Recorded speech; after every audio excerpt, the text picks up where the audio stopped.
네, 국무회의 결과 브리핑하겠습니다. 강유정 대변인입니다. 이재명 대통령 주재로 오늘 오전에 제41차 국무회의가 정부 세종청사에서 열렸습니다. 오늘 국무회의에서는 총 33건의 안건이 심의 의결되었고 국가균형 성장 방안에 대한 토의가 이루어졌습니다.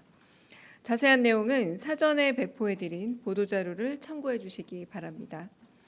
오늘 국무회의에서 이 대통령은 세종은 지역균형 발전의 상징 같은 곳이라며 대한민국의 최대 과제는 지속성장이고 지속성장의 가장 큰 토대는 균형 발전이라면서 5극 3특 전략에 속도를 내야 한다 강조했습니다. 한편 이번 주는 청년 주간이라며 1기 내각 완성 후 첫 국무회의임을 강조하고 청년 고용 문제 해결을 위해 기업도 정부와 힘을 합쳐달라 당부했습니다. 이어진 현안 토의에서는 각 부처별로 국가균형 성장 방안을 보고했습니다. 지역 발전 수준을 진단하는 통합지표를 개발해 지방 우대 사업을 순차적으로 확대하겠다는 기재부의 발표를 들은 이 대통령은 획일적인 기준을 적용하면 열심히 노력해 성과를 낸 지방정부가 오히려 손해를 보는 경우가 있으니 기준을 잘 만들어달라 지시했습니다. 기업들이 지방에 갈 이유를 만들어야 한다는 산자부 장관의 발언에 이 대통령은 수도권보다 지방의 전기를 비롯한 공공요금이 거리에 비례해 저렴해야 역차별이 없다면서 전기요금 체계의 합리적 재조정 필요성을 언급했습니다. 어떤 지원을 해야 기업이 지역으로 이전할지 세제 혜택과 재정 지원 등을 잘 살펴봐 달라 당부했습니다. 한편 이 대통령은 전임 정부가 축소한 사회적 경제 부문을 복구해 사회 연대 경제가 활성화되어야 한다며 총괄 부서를 지정해 공공 서비스를 사회적 경제 방식으로 위탁할 수 있는 방안을 찾아보라 지시했습니다. 또한 농어촌 특별회계 예산의 사용 목적이 제한돼 불필요한 시설 공사가 반복됨을 지적하며 특별회계법 등 관련 법안의 개정을 지시했습니다. 농식품부의 햇빛소득 마을 사업을 들은 이 대통령은 태양광과 관련해 농촌은 기회의 땅이라면서 예산 지원이 아닌 정책 전환만으로도 주민소득을 올려줄 수 있다 피력했습니다. 금융위원장을 향해서는 금융 측면에서 지방에 인센티브를 줄 수 있는 방안을 고민하라면서 발상의 전환을 강조했습니다. 이후 비공개 회의에서 이 대통령은 국무위원들을 향해 해당 부처 인사에 속도를 내달라 당부했습니다.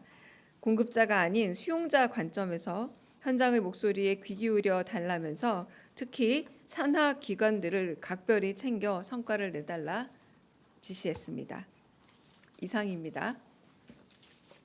혹시 질문 있으시면 받겠습니다. 네. 네, 대변인님 유시스 김경록입니다. 네. 일본 국회 대책위원장이 이제 이달 말에 유엔 총회 마치고 이시바 총리가 방한할 예정이라고 밝혔는데요. 대통령실과 협의가 마무리된 상황인지 여쭤봅니다. 아직 양 정상간이 언제 다시 만나게 될지 교류 일정이 아직은 정해진 바 없습니다. 네. 네. 네, 고생 많으십니다, 대변인님. 강원 도민일보 이세용 기자입니다. 지난 8월 국정기획에서 마련한 국정 운영 계획안에는 강원을 포함한 시도별 7대 공약 15대 추진 과제가 담겨 있었는데요. 그런데 오늘 이제 국무회의 이후에 총리실에서 배포한 자료에는 이제 큰 줄기에서는 부분 녹아든 것은 맞는데 지역별 세부 내용은 아예 빠졌거나 또 정리되진 않았더라고요, 따로. 그래서 혹시 검토 과정에서 최종적으로 빠진 건지 아니면 지역별 세부 내용은 따로 추진되거나 이루어지게 되는 건지 궁금합니다. 네, 그 상세 내용은 조금 제가 더 알아봐야 되겠는데요.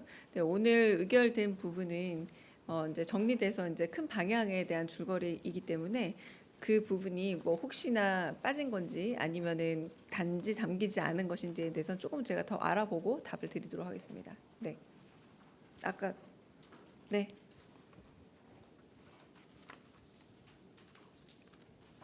네, 대변인님 안녕하십니까. MBC 정상빈입니다. 저 말씀처럼 123대 국정과제 관리계획이 국무회의에서 통과가 됐는데 오늘 국무회의 의결이 좀 실질적으로 어떤 의미를 갖는지, 또 앞으로 오늘 계기로 더 속도감 있게 이 과제들이 추진될 수 있는 계기가 될지 여쭤보고요. 또 이 국정과제들 관련해서 비공개 논의 중 더 대통령 언급이 있으셨는지도 함께 여쭤봅니다. 뭐 비슷한 맥락에서 4년 연임제나 결선 투표제도 포함이 됐는데 요거를 뭐 개헌 사항이다 보니까 내년 지선이나 뭐 28년 총선 등 뭐 대략적인 타임라인 로드맵도 어느 정도 정부가 가지고 있는지 또 함께 여쭤봅니다. 네, 질문하신 내용은 아쉽게도 오늘 뭐 123대 그 국정 과제에 대해서 비공개 회의에서 특별히 더 논의된 부분은 없었습니다. 그래서 이게 이제 의결 사항으로 의결이 된 정도였고 구체적인 사안에 대해서 논의된 아까 제가 답을 못 드린 이유도 구체적으로 논의되거나 한 부분은 따로 없어서요. 말씀하신 뭐 개헌 문제라던가 이런 것들이 얘기되지는 않았고 아까 말씀드린 것처럼 1기 내각이 완료된 이후에 처음으로 그 열린 국무회의고 그래서 정부 세종청사에 간 이유도 오늘 주제인 국가균형성장 방안에 대해서 조금 더 얘기를 하는 적합한 장소로 여겨져서 가신 거고요.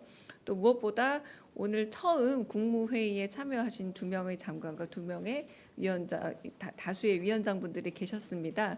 그래서 조금 한 말씀씩 돌아가면서 얘기를 하셨고, 뭐 특히 국가교육위원회 그리고 교육부 장관에게는 국가 균형 발전과 교육의 문제 그리고 되게 장기적인 계획을 세워서 가야 하는 교육의 문제 중요성 이런 부분들을 얘기해서 이제 내각이 완성된 이후에 첫 번째 국무회의라는 점에서 그런 좀 더 중요성을 강조했다라고 말할 수 있을 듯합니다. 그리고 아까 점심 때 간담회에서 그 부처 공무원들 분들과 같이 점심을 하면서 각각 부처 근무자들의 애로사항을 청취하기도 했거든요. 가령 뭐 공공 갈등을 조정하는 국민권익위원회 그 담당자에게는 어떤 점이 뭐 어떤 공공 갈등 조정의 뭐 경우는 어떤 게 있었느냐 이런 부분들을 묻기도 하셨고 그리고 해수부로 이전하는 해수부 직원에게는 혹시나 세종에 근무하시는 해수부 직원들이 이런 부분에 있어서 좀 어려움은 없느냐 혹시 조금 불편한 마음을 갖고 있는 분은 없느냐라고 물어봤고 그래서 그 직원분도 허심탄회하게 워낙에 자신은 부산 사람이라 사실은 반갑다 그러나 자기 아이는 또 세종이 고향이기 때문에 이 아이가 떠나는 거에 대해서 친구들과 헤어지는 부분 이렇게 얘기를 하면서 그런 좀 긴밀하고 사적이고 내밀한 이야기들도 나누는 자리라서 그래서 이 모든 분들 참석하신 모든 분들의 의견을 한 번씩 다 들어보는 그런 시간도 가졌습니다. 네. 네. 네, 대변인님 안녕하십니까. 코리아드 손지영 기자입니다. 저도 국무회의에서 의결된 123대 국정과제 관련해서 여쭙니다. 이제 국정과제 내용 중 하나로 이제 개헌이 올라왔는데 이제 개헌 주요 의제에 이제 4년 연임제 도입 아까 전에 기자분 말씀하셨던 것처럼 언급이 있지 않았습니까? 근데 이제 오늘 총리실에서 발표된 자료에서는 4년 연임제의 적용이 이제 개헌이 될 당시 현직 대통령부터 적용이 가능한지 아닌지에 대한 언급이 특별히 돼 있지는 않았던 것 같습니다. 그래서 이게 개헌안이 아직 뭐 발의가 아직 안 됐고 이제 발의 과정이 앞으로 있겠지만 이게 어떤 방향으로 추진될 거다라고 이제 좀 확정된 게 혹시 있는지 아직 그 정도 단계까지는 아닌지를 좀 여쭙겠습니다. 네, 일단은 그 부분에 대해서는 선거 과정에서도 대통령께서 여러 번 말씀하신 걸로 알고 있고요. 그리고 무엇보다 개헌은 또 입법부를 통해서 진행이 돼야 되는 가장 큰 부분 아니겠습니까? 아주 자세한 내용이 아마 안 실려 있다면 좀 그 부분은 제가 좀 더 알아봐야 되겠다는 생각도 들고 아마 큰 선거 과정에서 말씀하셨던 부분과 달라진 바는 없을 것 같고요. 말씀을 총리실에서 들었다면 총리실에서 한 번 더 여쭤보는 게 좀 더 정확한 대답은 올 것 같습니다. 오늘 국무회의에서 이 부분에 대해서 제가 말씀 안 드리는 게 아니라 구체적으로 논의된 바가 따로 없습니다. 네. 네.